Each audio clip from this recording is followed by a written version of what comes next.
আসসালামু আলাইকুম। শয়তান এমন একটা জিনিস যে ভালো কাজে একবারে পেরেশান করে মারে, কিন্তু অন্য অন্য কাজে শয়তান ধরে না।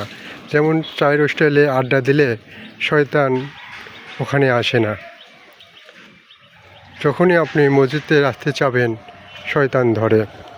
আবার দেখা যাচ্ছে ভালো কাজ করতে গেলে শয়তান ধরে।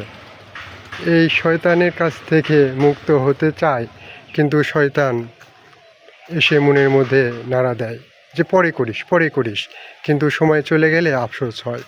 আমাদের জীবনে যে কত রক্ত নামাজ মিস গেছে যে আমরা নিজেরাও বলতে পারবো না, কিন্তু এখন হেলায় খেলে জীবনটা কেটে দিচ্ছি, কিন্তু মৃত্যুর পরে যে কী হবে আমরা কেউ বলতেও পারবো না। যদি ভালো কাজ করি তাহলে অবশ্যই জান্নাত, আর যদি শয়তানের পথে চড়ি তাহলে তো পুরোপুরি জীবনটাই শেষ।